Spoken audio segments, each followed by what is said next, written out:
Hello, everybody. You know, Welcome to another podcast on Dawdle. We're extremely grateful to have you, sir. We have got Mr. TV Rao with us. Sir, we have got very interesting topics for you today. But before we go there, would be great if you could take us through your journey so far.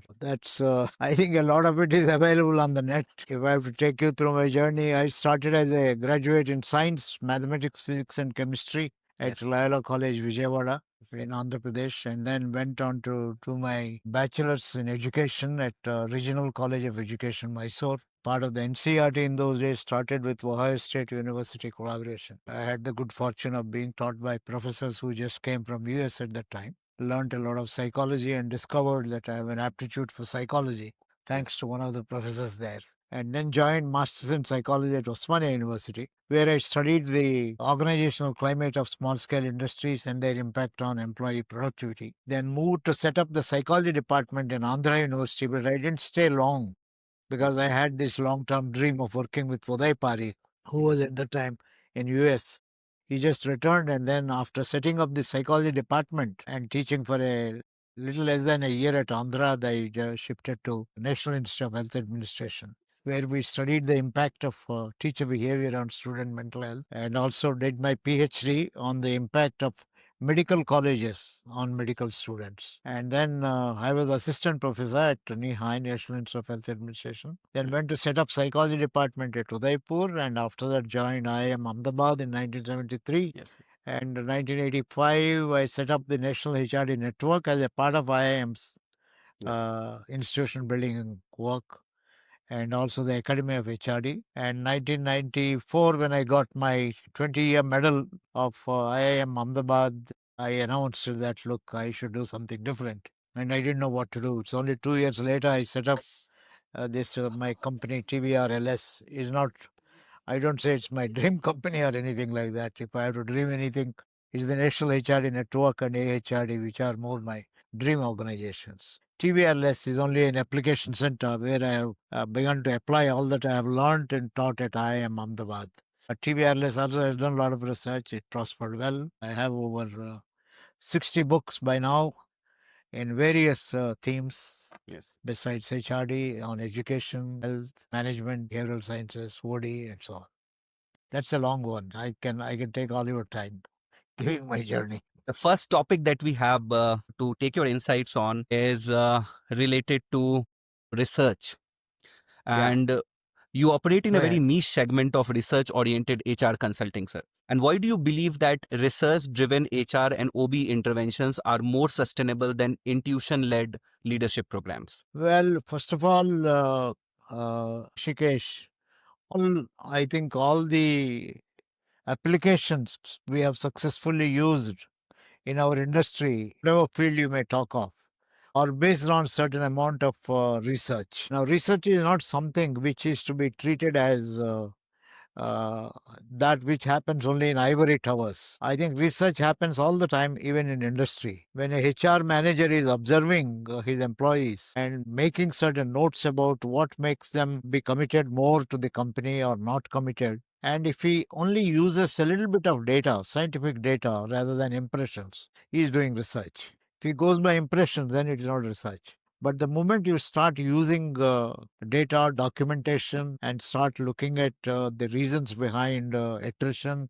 or retention, whatever it is, you're doing research. So, research is constantly searching for the truth. That is what we define. And all through my life, I think whatever I have learned and applied, either in psychology or organizational behavior or management, is based on scientific approach. Okay. So that is why I think anything, whether you call it 360 feedback, HR audit, employee engagement, performance management, anything, I think should be scientifically studied. And in management, and particularly in HR, scientific study means being in touch with people, seeking what they value, what they feel, what they think, and things like that. So I think it is the research that has paid off. In fact, let me start with my master's study. Rishikesh, you will find it a little difficult to, once you ask me a question, I think it's very difficult for me not to keep talking. But let me say this, and I'll try my best to be brief. My master's dissertation was on studying productivity of employees of small scale industries. Which industry is different? 8 different industries, one manufacturing different equipment, another manufacturing a different equipment. So research on measuring productivity itself is a challenge. How do you measure productivity of employees who work in totally different industries? That's the first challenge. So we tried, I think we reviewed literature and came up with a method where we simply say, if you observe 1,000 times an employee in a company, or 100 times, how much a percentage of time do you find him working? I think that's a simple research. So somebody works, somebody you find 80%, somebody you find only 30%. So that is research. So I think I studied and then discovered that organizational climate determines your productivity, and not in every organization. Now, this is very, very interesting thing. In some companies, organizational climate decided your productivity. In some other companies, it was not related to productivity. Now, this leads to another question. So, research is constantly finding questions and constantly finding answers to that. So, that remained with me, and all through my life, wherever I have done. Later, I worked on teachers, I worked on managers. I think it is a research, constantly searching for truth, answering questions, and it's never-ending process. Thanks so much, sir. And also would like to, if you could share a real instance where data or behavioral research kind of overturned the leadership assumptions in an organization. Well, I can tell you a number of things, but there is one company which asked us. I think this particular company took over from a multinational company. It's an Indian family-owned business. I will be constrained not to give the names. Yes. Because it may not be right to give the names. So this company's chairman and MD, as soon as he took over, he discovered a lot of corruption in the company. And therefore, he got rid of good number of top level people and got in some new people and wanted to study after a year, after all the changes that he has made, what is the kind of perceptions of the organizational climate, including employee satisfaction. And we had about a 95% respondents to the organizational climate survey we got, which was quite exciting. To get a 95% is not easy. And we discovered that a high percentage of people were unhappy because of recruiting outsiders. There is one factor. So you don't believe in us, you don't trust us, why are you recruiting? A very interesting kind of this surprised the chairman. When he looked at the statistics, he found that he recruited only 10 to 15% of people out of 100 people. Actually, this was into thousands from outside. He said, I thought I am only recruiting, I am only eliminating some important corrupt people in the company. So he went round. He said, I suggested to him, okay, this is your finding, you are surprised. Discover the reasons why many people say that this is a wrong thing that you are doing. So we suggested to the chairman, you go around sharing the feedback on the organizational climate survey. So when he went around different companies, some of the companies, when he presented the data, he said, I have recruited only so many people in the last couple of years, and you people are saying that this is atrocious and so on. Then people pointed out to him, sir, you are very right that you have recruited only a few people from outside. But you look at where did you recruit them? So when people confronted him and said that you recruited only a small number from outside, but all the small number are top level people. Sir, you have to come a little bit left side. Now it's fine. Yes. So this was the CEO, the chairman did realize that most of his recruitments happen to be at the top. We can't simply go by statistics. What people see is even if you replace one general manager with another, I think it becomes a nuisance in the company. So you can't say that I am not getting new talent into the company. At the bottom level, 80% of the people I have retained, it's only 5-10% I got, etc. So it totally changed the assumptions of the person to say how important it is to take the entire company along, because he was thinking, he was quite happy with the statistics that he has had. So it changed his assumptions. He said that, look, the top management I am recruiting is, I now realize that this creates a lot of havoc in the company. And then he started going round. So I think the lesson for the chairman and managing director of the company was that his assumptions were wrong. It's not the percentage of people whom you recruit from outside.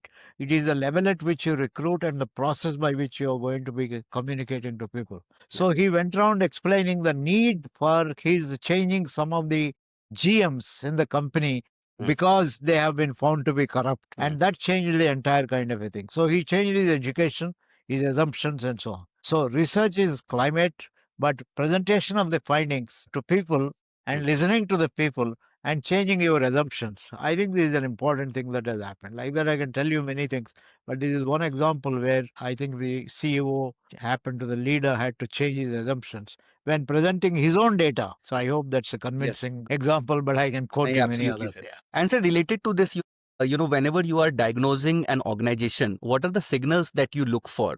While you suggest them leadership development, culture change, or a deeper OD intervention. Rishikesh, one of the things that we always do in before we suggest any interventions is to sense the organization, and we insist, even if it is a small thing, whether it is PMS or 360 feedback or assessment centers, we insist on talking to people. Yes. And we talk to, I mean, whosoever are the focal group of people, what we call as diagnosis. We don't go with any preset assumptions. This is what is, in spite of the briefing given by the top management. This is what I find. This is the reason, etc., etc. We keep that at the back of our mind. We want to actually investigate. So our strategy is to not start with assumptions. Talk to people, and our standard approach is to ask them what is good in this company. What do you like in this company? What could be more helpful? What do you think can be changed? So we start with positives, what they observe, and we assure them, of course, anonymity, and then we go on to discover. So there is no guarantee what the people who appointed us assumed as the problem will actually be the problem. So it will be like a doctor. A doctor should not start an assumption that a patient has come to with the disease of malaria because that is what is happening all around.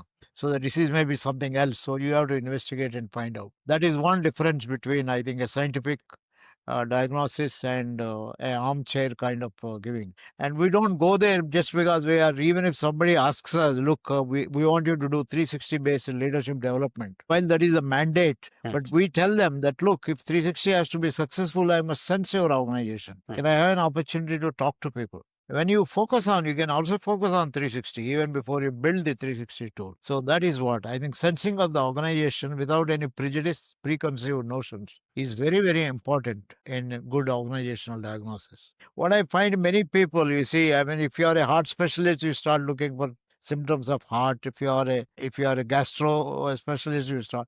That is not right in management. I mean, that is what I think. I Yes. hope it makes sense to you, Rishikesh. Absolutely, sir. And yeah, the question was around competency models, sir. They often fail due to over complexity or poor adoption. And what, as per you, makes a competency framework truly actionable across roles, career path, and performance systems? So we invited in the Academy of HRD in a program on leadership development based on competency models. In the morning, we had a pharma industry chief HRO, CHRO, to talk about their competency model and how they built their leadership training program. So wonderful kind of presentation he made. And then after his presentation, he left. And in the afternoon, we got a IT company to present their competency model. And then we found, I think, 90% of the competencies are similar from the IT company. And we had, I mean, the participants started wondering, what is this? I think jocularly I said that, "Look, they are common because the consultant is common." So, and they called up the vice president, HR, who left the seminar. I think he was taking his flight, called him up to say, who is your consultant? He came the name, and the IT chap said, he's the same consultant. So the competency model you have is based on which consultant you used, not necessarily what called. Most competency frameworks nowadays are very, very similar. But therefore, what is our take? Any competency model, competencies are nothing but language you have used, have to be validated for your company. Now, how do you validate? The way to validate a competency model is to talk to the role holders, the people who are actually doing the job, and ask them about incidents that have happened in the recent past, where they have done well, where they have not done well. For their seniors, where they have done well. For their juniors, where they have done well. So in our company, TVRLS, we created a role set based competency mapping. This is a method we use. That means competency model is for every role. But when you use it only at the company level, it camouflages a lot of things. It doesn't tell you the truth. When you use role set based competency model, which is specific for roles, it reveals a hell of a lot. So our approach to competency modeling is always validate, get as many examples as possible from the actual people who man the company or currently manage the company for whom you are doing. But let me tell you, most HR people don't do this. Mm. You know why? Why they don't do it? Why? Number one, HR people are highly mobile fellows. Mobile in the sense they work for 5, 6 years, they do a good job, they get a better job, and they quit the company. Hmm. In the 5, 6 years, they use a consultant, and after they quit the company, all the data that they have gathered have also gone with the CHRO. Or if not the CHRO, they remain with the consultant. And the next person comes and joins the company, and he discovers that competency mapping has been done very badly in this company. And he asks for data, and nobody can tell the data. So he gets his consultant and starts anew. I think we have made a ruckus out of this. The HR profession itself has unfortunately done this kind of a thing. And that is not the right thing to do. So that is why I insist HR people should have ethics, number one. And number two, make sure whenever you collect data on competency mapping, it is widely known to people. It is stored in the computer. And before you leave the company, educate the incoming kind of a person, educate the CEO so that they don't start all over again competency mapping and so on. Unfortunately, Rishikesh, I think this is what many organizations suffer from containing data and things like that. My answer to your question is you have to keep constantly updating your models. You have to work with them. You have to adapt them.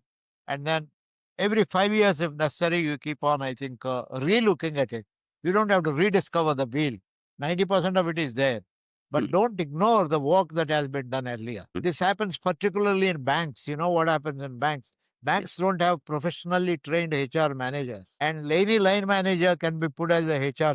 It's a very unfortunate thing. In Khandelwal committee, which Anil Khandelwal and a number of others worked with the Ministry of Finance, strongly recommended that the high time that you have professional HR managers in banks, but unfortunately this has not happened. One of the consequences of this is every 5 years, you have a new HR guy who has to start all over again, understanding what is HR. This is unfortunate in financial HR, financial institutions and banks. But that is the way the truth is. I got it, sir. Now, you have touched upon 360-degree feedback, sir, and this is often treated as a compliance checkbox. So, how do you ensure that it becomes a genuine developmental catalyst rather than just a scoring exercise? Yeah. Well, one of the things, before I go on to that, I must tell you, I don't know if you have seen our publications. This is, I don't know if you can say this. This is a Yes. competency mapping workbook. We are the first one. And one thing about our company, I'm very proud to say this. We are the only consulting company in this part of the world. I say this part of the world because I think if you look at McKinsey, it started with In Search of Excellence, great books like that. There were books written there. In US, every consulting company that gets popular would have written their framework, is available and published books. But in our part of the world, not many. We're the only one where for every work that we do, there is a book, there is a manual, either it is 360 feedback or competency mapping. We started our own education case almost about when we started 1996, 97, 98, we have 4 workbooks actually education. And these are freely available for people. They can visit our website, tvrless.com or visit perfectprofessional.in and so on. The reason why I wanted to bring this up was we have our own 360-degree feedback approach. I don't know if you are aware, Rishikesh, in 1986, when I started the leadership development work at IIM Ahmedabad. You Yes. know, it's a very interesting story. We have a society called Indian Society for Applied Behavioral Science, which is based on NTL, uh, National Training Laboratories, Bethel models, or NTL developed by Kurt Levin's models, Hmm. which I think Kurt Levin used action research and the T group theory. T group just meet for a week with the help of a facilitator. And the group works as a mirror. You discover about yourself how you are coming across to other people.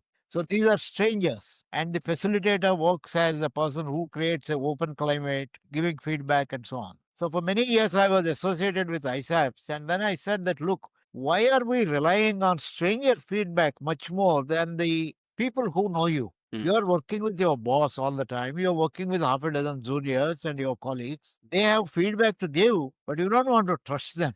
You go and spend a week in a lab in a five-star hotel with the help of a facilitator, and they tell you now you are mirror, you are short tempered, you are very aggressive, you are highly communicative, you are empathetic, etc. And you walk back saying, "Oh my God, I've discovered new strength." But how about all those chaps who are working day in and day out? Yes. That is when I decided I am going to run a program for building leaders to Mm. discover about themselves by seeking feedback from those who work with them. So I called it leadership styles and organization building and feedback from known people. This is much before the term 360 came into existence sometime in 1990s. I ran the first program in IIM Ahmedabad in 86. We had a good number of people, I think some top level managers, including one Mr. Chug, who later became chairman of ITC. He was at that time MD of Bhadrachalam Paper Boards. And many people who are top level managers attended this. So this is now since then we evolved our own model of 360 feedback.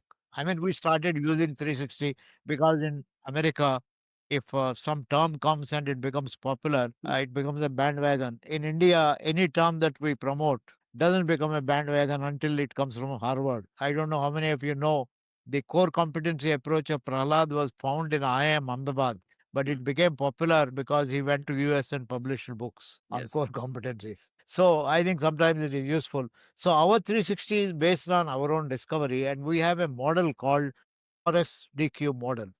Roles, styles, develop delegation, and qualities. Roles are activities which you perform in relation to your role. Mm. Styles are the way you perform. Delegation is how you empower people. Qualities like calm and composed or reactive, proactive. I think normally we talk of. So we use this model and we collect feedback from known people, anonymous feedback from known people. And most important thing in our 360 approach is we do not share the data with the company. We only share with the individual, the person. And we encourage him if he or she likes to share with others. So there is absolutely no threat. We make it very clear this is your property. It is not collected for your company. Even if your company says we have spent some money on you, it is a paltry amount that they have spent. At that point of time, we use it to do 360 for something like 10,000 rupees. Mm. That's hardly anything, 200, $200. That's what we use it to do. So they have not spent any great amount. It's meant for you. This is the least they could do. So if your company asks you, you are not obliged to share with them. But it is in your interest if you discuss with your senior what you want to discuss. Don't discuss everything. Or your juniors what you want to discuss. So, Rishikesh, our approach is totally our own approach. It's well documented in this book, The Power of 360-Degree Feedback. Mm. It's available, published by Sage. I think Sage has closed its books division, but still copies are available. If not, we can give you. So our approach is very solid approach. Mm. Started in 86, now almost 40 years, and we don't undertake 360-degree feedback except for building leaders, empowering them, and we don't share this. We tell the company if you want it to be shared, etc., you conduct second round, third round. After that, you can make it a part of your culture. I don't know if this is convincing to you, but most important thing, Rishikesh, our approach to 360-degree feedback is when you get 360-degree feedback, don't think this is what you are. This is not what you are. What impression you have created is what is giving feedback to you. And impressions can be changed. Got it. Your is now you understand the impressions can be conflicting. The same style one junior says as very autocratic, another junior sees as very participative. Yes. So Yes. therefore, be aware that you Mm. have the capability to create simultaneously two different kind of feelings. It's Mm. important for you to understand the other person and Mm. change in a way that empowers the other person and makes him committed to your work. That means, I mean, that is the complexity of behavior. That is what leadership is. Leadership is not doing the same thing, same way with everyone. Leadership is doing different things and to be perceived in a different way. I mean, this is the unique thing in our 360 approach. That's a little difficult for some companies to consume. And, that's the way it has been. I don't know if it answered you. And also in our leadership development, we Yes. don't just give feedback and leave them. Mm. Our design always is prepare the fellow for the feedback, give Mm. feedback, and create an opportunity for the person to experiment, reflect about it, and review it after about 6 months to a year, along with him. At that time, if you want, you can bring the company inside and say that, look, what do we expect from you? What more can be done and so on. I can go on, Rishikesh. This is a Yes. great area where we have thoroughly enjoyed. We have written books on this and so on. Yeah, this is very nicely explained, sir, and this is very insightful, especially for all those HR leaders who are leading their organizations. Sir, from your consulting experience, what are those psychological barriers that stop leaders from acting on feedbacks? And how can HR or OD team overcome them? Well, Rishikesh, I think first of all, accepting the feedback and appreciating it in its complexity and being able to appreciate contradictions in one's own behavior. I think these are very, very important. To answer your question, I think people who don't get benefit from any feedback or any OD intervention are those who have high ego and Yes. think they have solutions for everything. Anytime a consultant or somebody points out something, oh, I know this, don't tell me this. Or I already acted on this and so on. So I know it all is the most important barrier for change. The moment a top level man, oh, I'm aware of it. Okay. Uh, in one case, there was a CEO who wanted everyone else to change in his company because he's never happy with many of the things his juniors, his people, including top level managers, are doing. And because he's not happy with whatever they are doing, he would always interfere. But he never knew that it is interference. Always said they are incompetent. I have to therefore tell them. He was all the time there, getting them to do what they want to do. So when we discovered that this is a big problem for us, we did a HR audit in that company. And then it all came up. This person has very good ideas. He's a great CEO. There's no doubt at all. But if you are a great CEO and if you therefore think that your way is the only way, then your people won't grow. This is a problem. So in our HR audit, we found extreme dependence on the top level person. How do you get this over? One of the interventions we did was a 360-degree feedback. 360-degree feedback indicated many good things, but his style was very critical and very benevolent. Benevolent means charismatic and not developmental. So we have to communicate to this chap, look, your style is creating dependency of people on you, and this dependency is making them incompetent. And because they are incompetent, you are spending a part of your time. So you have to do that. So I had to involve in a personal coaching with them and discuss with him. I mean, he never knew that I'm coaching him. Nor can I claim it. I was only giving feedback on 360 to say that, look, you're spending enormous amount of your time with your people and you are saying that they are incompetent. I am 100% with you, they are incompetent. But how do you make them competent? So we went on discovering when I said that, don't you think that you are overstraining yourself? Why do you have to work? I mean, I'm sure you heard in the recent past some of the CEOs saying 70 hours work week, 90 hours work week, and Yes. things like that. I think in the lighter side of it, that why do you have to overwork like this? Because that also indicates maybe that you are not letting people do. So I sat with this person and say that you have to manage your time. And to manage your time, you will have to begin to trust your people. I may not use the term. So to break this ego, you have to play to the tune of the person to appreciate. I mean, I appreciated his style. It's wonderful style, great style, benevolent style, critical style. What else can you expect if your fellow is not coming up to mark? You lose your course, sir. Very good. You should continue. But I want you to reduce this. Now, how can I reduce? How can you become less irritable? Become less irritable when they do a good job. How do you get them to do the job, etc., etc.? So I think we worked with him. So we are not universal solutions, Rishikesh. We have to work with people, understand. So the resistance normally comes when you have high ego. And with such people, you have to massage their ego, get them to, you have massage means in a positive way, understand there is a positive side of resistance. And you to break the resistance, justify the resistance, and get them to see the consequences of resisting. I think all our CEOs, howsoever egoistic they are, they are interested in delivering results. And they change. It's possible to change. You as a consultant, you are an outsider. That is where your research comes into picture. Survey research, 360 feedback, interventions, road intervention will be useful. Yeah, absolutely, sir. And sir, just a side question that, since you have seen, the MBA academics, from the perspective of the topmost B school in India, where do you think that Indian B schools lie in terms of the research that they are doing, specifically in different domains? Do you think Indian B schools have a scope of improvement in terms of the research that they are doing currently? I think, most unfortunate thing that is happening in terms of research in B schools, Indian B schools, is they are driven by Placements. NIRF rankings. Placement, people who come for placement don't care about research. Yes. They care about ranking, but the rankings are based on research published in A class and B class journals. Yes. These journals are not Indian, they are Yes. not practical, they are all driven by, I think, vested interests in the. Yes. Yes. So most research by Indian top level B schools are not meant for India. This is the biggest gap that we have. Privately, all the B schools agree.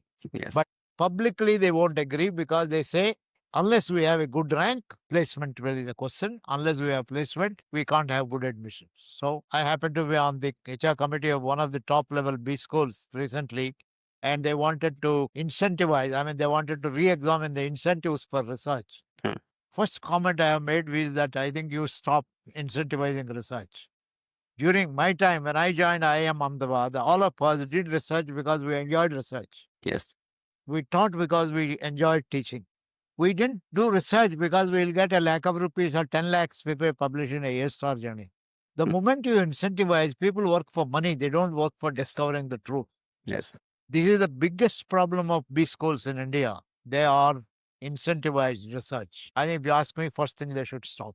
Now, having said that, some of the ordinary B schools and ordinary professors are doing very interesting research. Very interesting research. Take simple thing like employee engagement. An ordinary school existing in a second rung town, looking at employee engagement of employees in small and medium industries nearby, has done a good job of finding out what engages them, what is not engages them. Okay? Good research. But then, unfortunately, it stops with a paper. And you know where they go to present this paper? They'll go to one of the Academy of Research conferences or IIM conferences. Yes. I recently, in one of these conferences, I listened to the summaries of some over about 100 abstracts, wonderful research papers by faculty members from second and third rank management schools, and asked them one question. You did all this research. How many of you went back to the company where you did research and shared your results? You wouldn't believe not a single professor went back to the company and shared. I said, what is the point? You have researched on an industry. Industry does not know. They think they are obliging you and you are getting obliged. That's not the right thing to do. So the second gap, first we are doing research for American journals or Western journals, which is not good. We should do research which is relevant. Second, when you do research relevant, first first set of people who have right on your research is the people whom you research. Go back to the company in a simple way, present to them. Third thing, always ask yourself the question, as a result of my research, we always think training should change. I think even research should change. I'll tell you one example. I was advisor to Reserve Bank and I was also advisor to some of the banks. In one of the organizations I was working, the organization has very interesting personal policies of not posting people in their hometown, in their home state. So if you are from Andhra Pradesh, you can't be posted in Andhra. You will be posted because of lack of trust, whatever it is. Yes. So I discovered people who reach the level of a deputy general manager or general manager, when we found the employee engagement survey, we discovered some people have 90% engagement score, very highly engaged. Other people had about 40% engagement score. And when I looked at the reasons, we discovered the reason is this policy of the organization. The fellow who is 90% is happy because he is not posted in his home state. He is not posted. Whenever I wanted to get back to Andhra, there are good number of people who used to tell me, Professor Rao, you belong to Andhra, don't come to Andhra.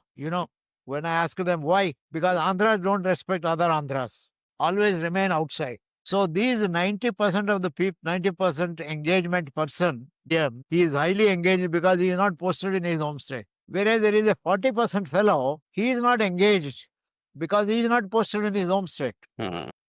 because he wants to be posted in his home state. Because all his relatives are there. He says, what? I want to be near my district. All my people are there. I'm more powerful there. Here I'm not. So that means your engagement is determined by your preference, not the personal policy of the company. Now, the interesting insight I got in this I got about 25 years ago. It's very difficult to convince HR guys. Even today, they don't listen to me when I tell them. When you conduct an employee engagement survey, many people expect the company to change.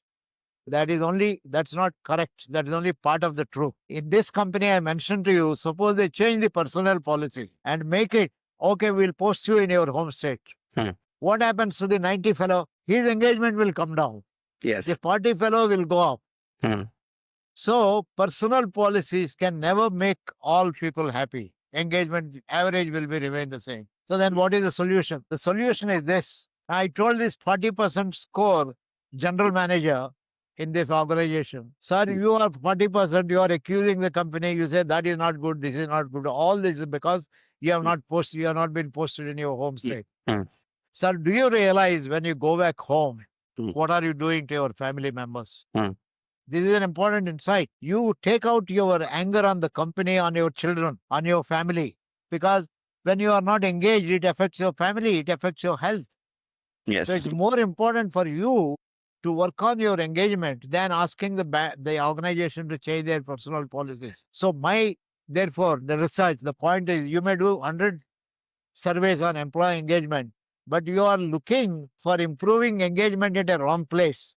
You should look for changing your engagement inside your soul. Part of it, I don't want to say organization should not change. Organization should change. They should review our compensation policies, look at your all those kind of things. But that's not true. So the insight from this research is how do I work with people to be more engaged? If you are not engaged, is this good for you? So that is where I think coaching comes into picture. All kinds of other things come into picture. Mental health nowadays comes into picture. Research therefore, Rishikesh, should lead to insights like this and help people to enjoy their work life better. This we should not forget. So, three things I have said: do relevant research, two, give feedback to the organization where you are doing research, three, convert your research to help people to really also, as individuals, gain from your research.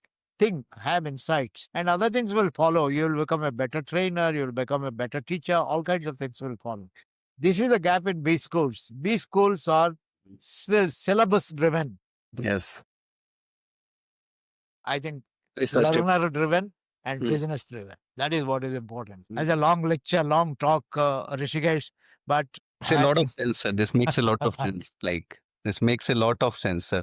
And that also, these B schools have the best brains, yes, absolutely. but they're not using that, Yeah, correct. that brain in proper direction. Like I think we have to get the government of India to change entirely their NIR rankings. yes, NIR of, like in these, it's all commercialized, sir. Now I think yeah, very unfortunately true. very unfortunate, sir. Like colleges are paying lakhs of rupees. I'm talking about the Yeah, tier three very. lakhs and crores of rupees to consultants to get them an NIRF ranking. Something like that is happening. Yeah, I think it is the right thing to do because our GDP will naturally increase and we should become.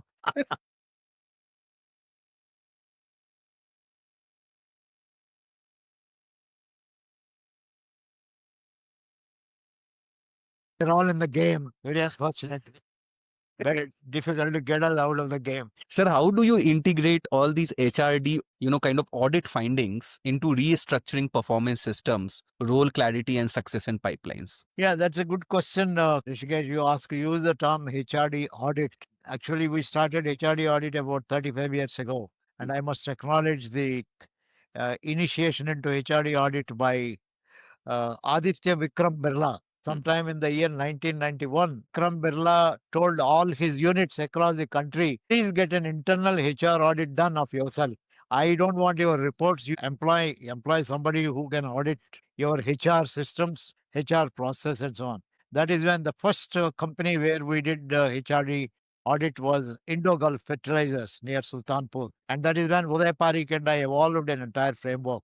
Since we use the term HR audit, our audit is helping organizations to look at their entire HR systems, Hmm. whether they are leading. Every HR system is supposed to create a happiness at work, which should in turn result in productivity, ultimately productivity. Yeah. But productivity happens if people are happy. If people are happy, you will have happy customers. So Hmm. all systems, whether it is performance management or good recruitment, or it is potential appraisal, assessment centers, any system you look at, they are meant to make employee enjoy his work. And therefore, now HR audit we evolved was Hmm. what are our, we have, I think at that time, the Birla Group had about 25 different systems. Now they may be much less, but Aditya Vikram Birla's time, they have a whole list of things, including shop floor councils. It's a HR system. Quality circles is a HR system. Very interesting kind of thing. So every system has a purpose. Ultimately, the purpose is to help people to be engaged in things. So we want to examine whether the systems are mature. Are they delivering results? Where are we goofing if they are not? So our audit is comprehensive. HR systems maturity, HR culture maturity. Do you have the right kind of a culture? There is one Father Abraham who is no more. He died about a couple of years back. He was director of XMRI. He happened to be doing his PhD with me. He discovered, this was in the mid 80s. His PhD was very interesting. He replicated something like In Search of Excellence. He studied the financial performance of some companies and identified those companies which are financially performing well and examined their HR practices and discovered that those companies whose financial performance is high have a better HR practices. And at the same time, he also found have a better climate. And he found climate, HR culture, HR climate is much stronger predictor of organizational financial performance than HR practices. Now understand this. HR practices have an impact. HR climate has an impact. But climate has much higher impact than the systems. Very interesting thing. That means there is no guarantee your performance, if you have a good performance appraisal system, there is no guarantee it has created right HR culture. No guarantee. There is some guarantee, but a right performance culture is more related to productivity than performance management system. So it is not only true with the performance management, it's true with training and development, it is true with potential appraisal, it's true with any system that you talk of. So we look at HR systems maturity in HR audit. We also look at HR competencies of HR people, competencies of top management in terms of the styles, competencies of line managers, and learning ability of the workmen. So we look at all employees and their competencies. And we also look at intellectual capital generation. In fact, this is a little complex. I can't explain fully. There is a book again. We have HRD Audit. Now, fortunately, in earlier years, this book was available only in India by Sage. Now, this book is published by Routledge, available across the world. HRD Audit by TV Rao Routledge, you will get it. So, we have four systems that we talk of. Systems are audited, competencies of 4 or 5 different types of people are audited, culture is audited, and contributions to intellectual capital, which we talk of besides the financial performance is audited. I think this is where what you started your question with performance management is only one subsystem. Out of 2,500 points we give, it only gets about 70 points, but 70 is very significant. Our approach to performance management is again it is changing over a period of time. Currently, I think we are evolving. I think all of us are evolving. Our HR systems are evolving. So our how is today's performance management different? I think this again reflected in this book, Performance Management. Again, performance management paths to growth and excellence. There is South Asia edition. Otherwise, there is an international edition of this one. Our main thesis is the focus of performance management. You would be very surprised. Is the performer, not KRS and KPS. It is the performer. We have forgotten this and we started attributing if performance appraisal is not good, supervisor is not doing a good job, or performer is not doing a good job, or appraisal system is bad, normal probability is wrongly applied, or bell curve is very important, is not being used. All kinds of things we have come up with. I think our I think with the approach we make is you will never be able to manage performance well unless the performer takes it into his psyche that I must perform. So it is in his interest, and he should be clear about what he should perform. It's not enough to have KRAs. You should understand them well.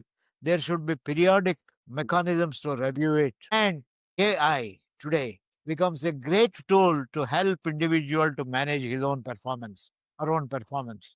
So technology has a lot to give in performance management. So when we do a HR audit of performance management, we ask these questions. To what extent have your performer understood your own system? Are they clear about what you're doing?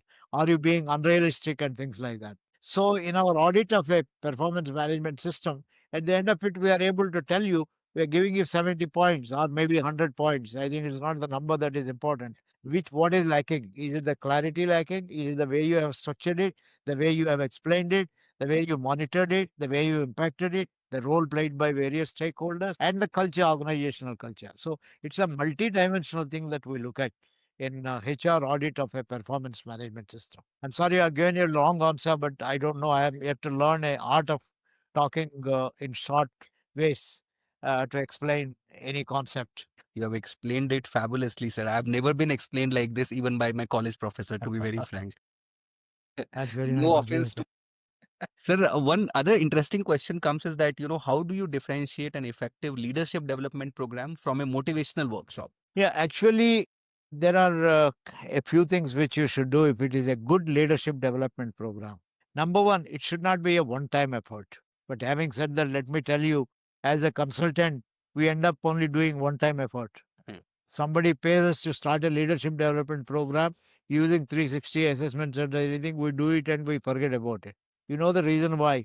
Because most organizations are not interested in long term engagement with a consultant. They say, oh, sir, do 360. And the HR manager, sir, I have only a limited budget. I can't afford to have you and so on. Okay. This is the first mistake that we make. I think leadership development is a continuous process, long term process. But we admit that you can't have an unlimited because if you are developing leaders all the time as a consultant, you are also not doing a good job. So the second important part of it is equip the organization with the capability to do internal leadership development. Outside is only a stimulator. Outside is a torchbearer. It shows you this is the way to do it.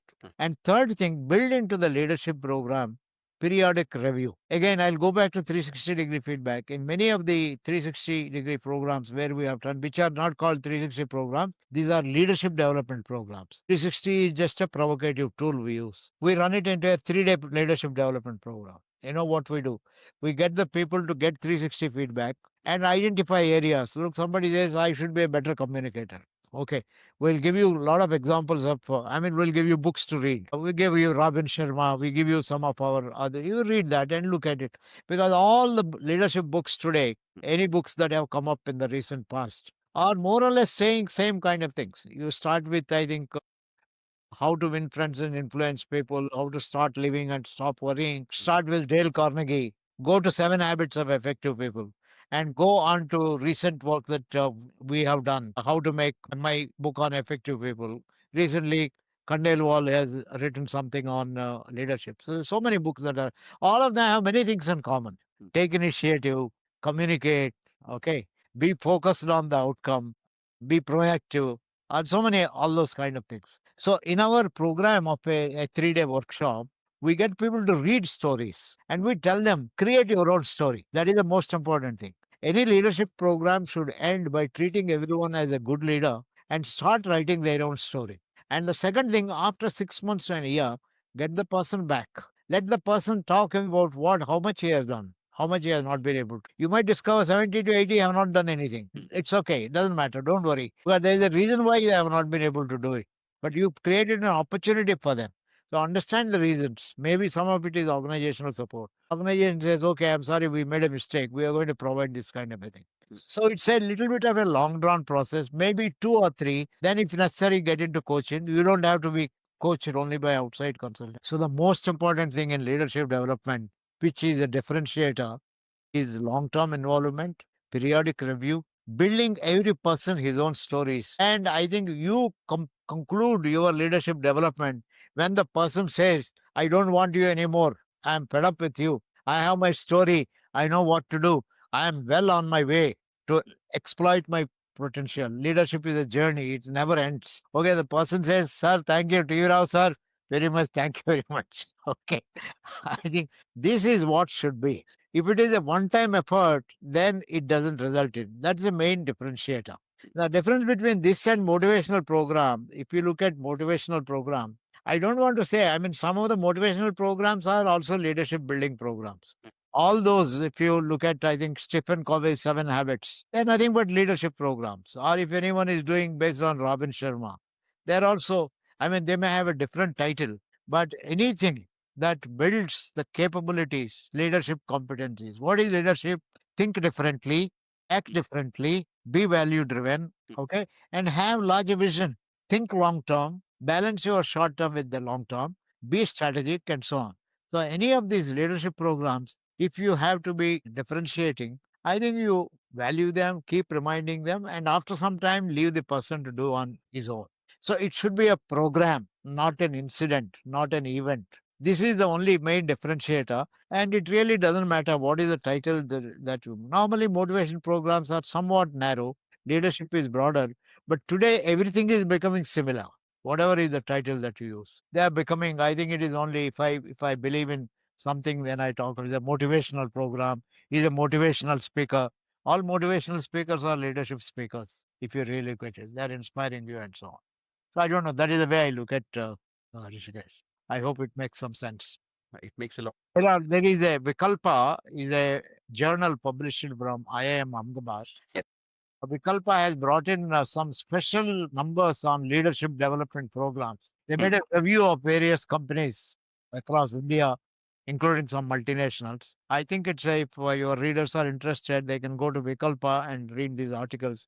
The articles are by Deepthi Bhatnagar, Niharika Vora, and of course Pradeep Khandwala and a few others. They have done some good job writing these. Sir, the next topic is around AI, and you see organizations are moving towards AI-driven hiring, skill intelligence platforms, and predictive talent models. So, how will consulting firms rooted in research and behavioral sciences will stay ahead? Well, Rishikesh, I am afraid I may not be able to answer your question to either my satisfaction or your satisfaction for the simple reason I think we are still experiencing AI. We are experiencing both the positives and negatives of AI. At this point of time, the positives of AI are this is a phenomenal tool that we have which makes available globally on one platform all the information that is available, analyzes it in unbelievable ways, and then gives you solutions. But the unfortunate part of it is garbage in, garbage out. It takes whatever is available.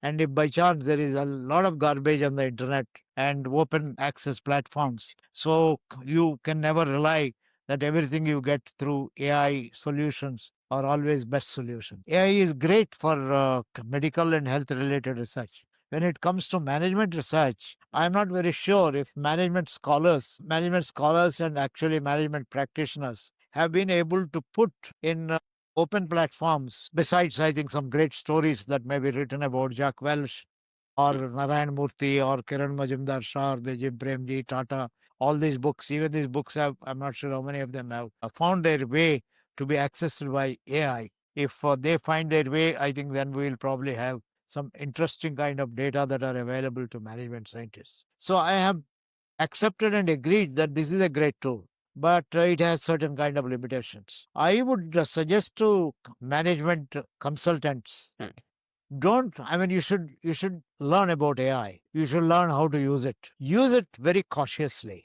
Do not use it to provide solutions to your customers because they may not be they may help you to be wiser. Yes. But you should never substitute with your intelligence. I still believe consultants' intelligence and the information he or she gathers by talking to people accumulates in his or her own mind and builds a kind of research which may not have been translated into machine intelligence is supreme. I still believe that. This is my bias. It's still, and don't sacrifice it for AI solution.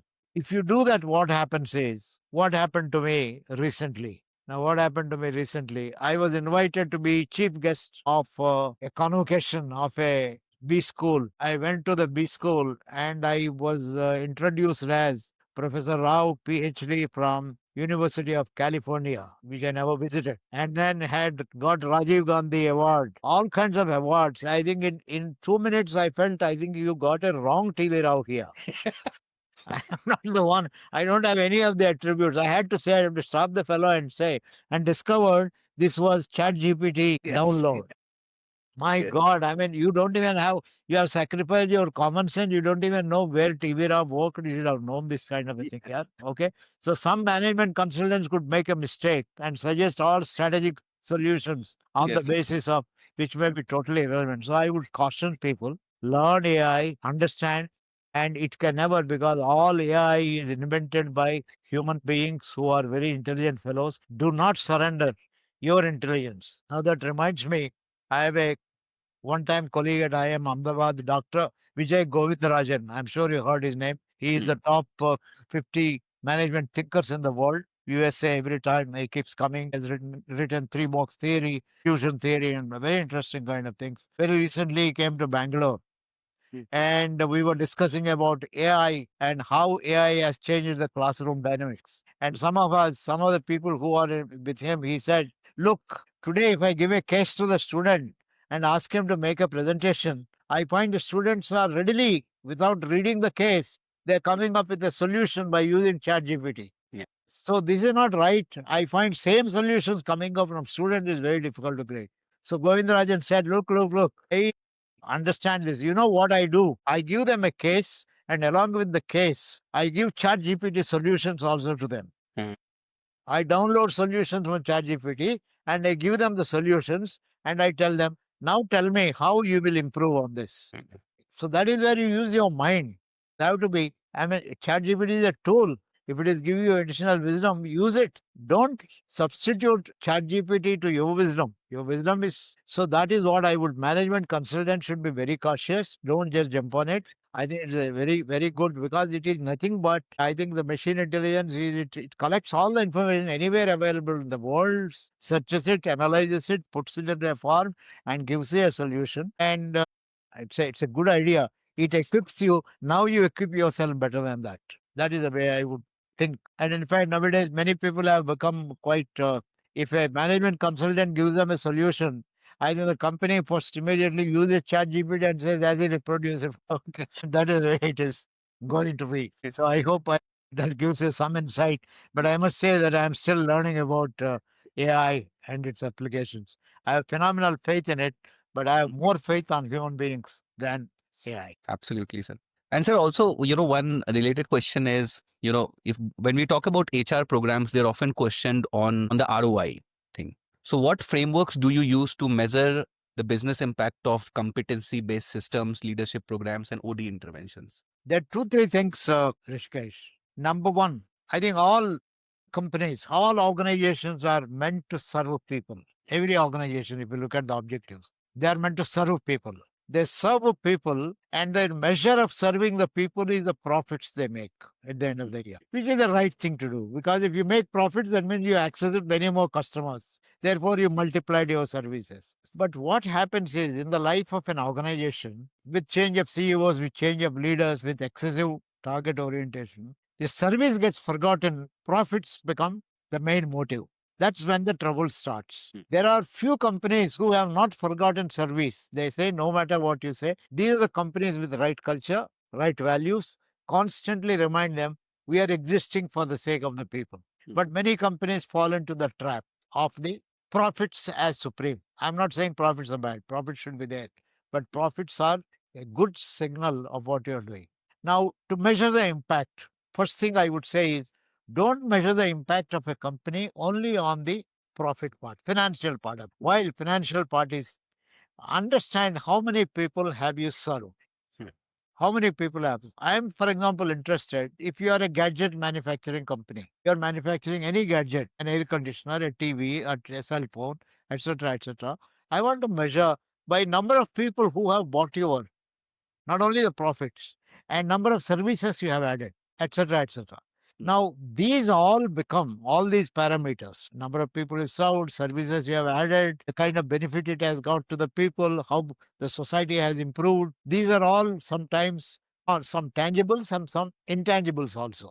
how much has it brought happiness in the lives of people is an intangible, and so on. So to study HR's impact, you should look at both the tangibles as well as intangibles, things that you cannot. Okay, how quality of life has improved, how speed of transportation has improved, how I think connecting with each other has improved, and things like that. So in assessing the impact of HR, I would first emphasize on identifying those. Every organization, depending on the services, those intangible parameters, you have made life easier, life better, and things of that kind. So don't only measure in terms of profits. Now, in terms of HR systems, you are asking the ROI, return on investment. First of all, you look at what is the investment you are making. One of the surveys we conducted, this is about 15 years ago, when IIM Ahmedabad was doing its Golden Jubilee. Steel Authority of India also was celebrating Golden Jubilee. We studied the manufacturing sector's HR practices. We discovered that, I mean, how much of money do you spend your annual turnover? What percentage of money do you spend? I think in manufacturing sector, 8 to 10% of your annual turnover you spend on is the people cost. In oil industry, it is maybe 2 to 3%. In banking and financial services, it's about 30%. IT, it is about 35% of what you spend on people costs. How much of the people cost do you spend on people development? We discovered in some of the companies about 5 to 10% you spend on this is the investment you are making. Yes. So first you look at people costs, and within the people cost, look at development costs. If you want to look at all this, then you start linking with what have you done? How did you spend this money? Okay, the process. That's where HR audit and other things come into picture and so on.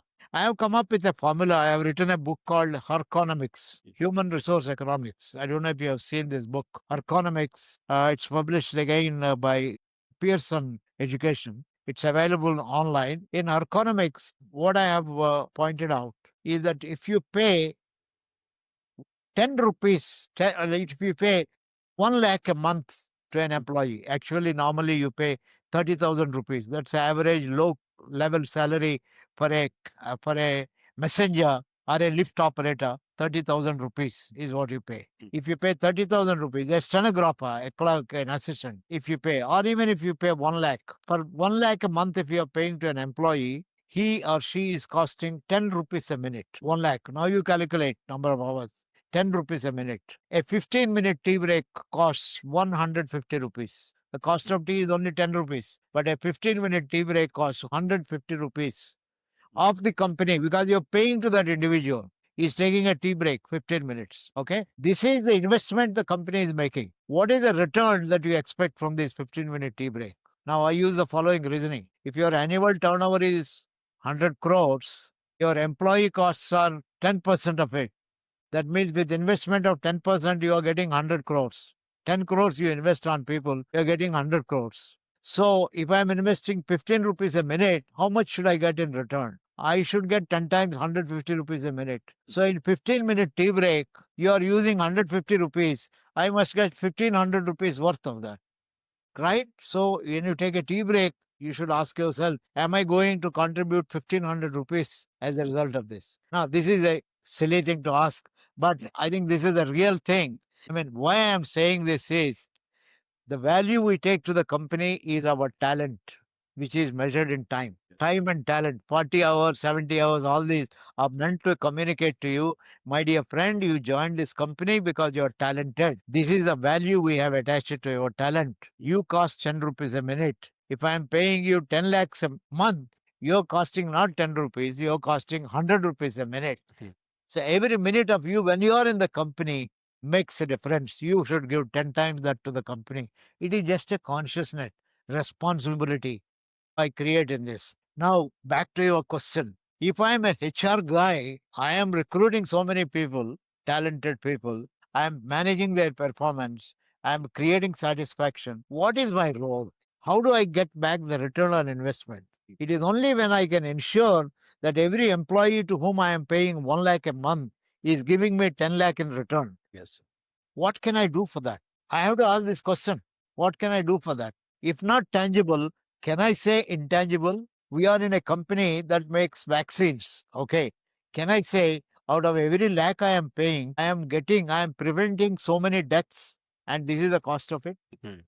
So HR guys will have to go to the bottom and say, the little work that I'm doing, if I motivate one individual, I think I've got the return on investment. If I motivate 10 individuals, I got the return on investment. I think this is the mindset HR people should have.